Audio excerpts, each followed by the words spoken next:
In Michigan, a state surrounded by 20% of the world's freshwater, water is a part of who we are, but industrial chemicals have made their way into the drinking water of more than 1 million people in Michigan. These chemicals are called PFAS, which is short for per- and polyfluoroalkyl substances. They are often called forever chemicals because they build up in our bodies and take thousands of years to break down. PFAS chemicals have been linked with a number of health complications like cancer, thyroid problems, autoimmune issues, and high cholesterol.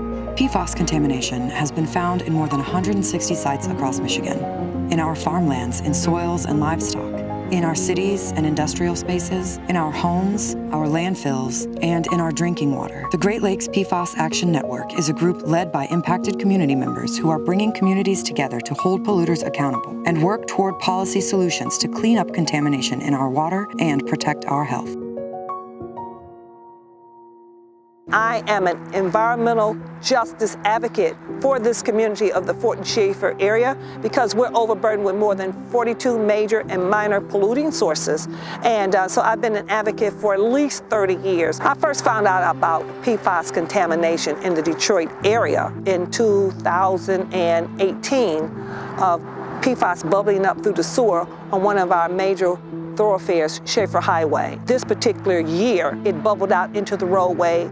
Cars were riding through it, people were walking through it, and it stunk. That substance was loaded with PFAS. We've been hearing about PFAS in the well water because it was discovered in Oscoda, Belmont, and other areas closer to our Great Lakes. But nobody was really talking about it in the urban areas. And I kind of think that that was because of who we are. We're people of color, we're Black people, and I really feel that we are casualties of everybody else's greed. I live in Lower Wayne County. We have the highest number of landfills in our county throughout the state. We are the largest city, and we have did some independent testing, and we have found PFAS in every landfill. So if it's PFAS in the soil and the groundwater, for sure there's PFAS in the Detroit River, which is our drinking water source. We're talking about urban areas, we're talking about rural areas, we're talking about our coastal lines, right? That's Michigan. I often talk to the EPA. A lot of people don't call the EPA, I call the EPA. And I said, what can we do?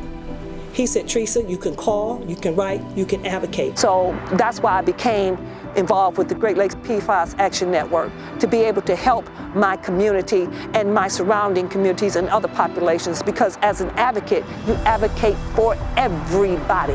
And environmental justice touches on everything. We have to cross racial lines to fight this fight. And that's what we're doing. We have to build up our capacity. We have to build up new advocates. And it's going to come from everybody of every race, every color, and every culture.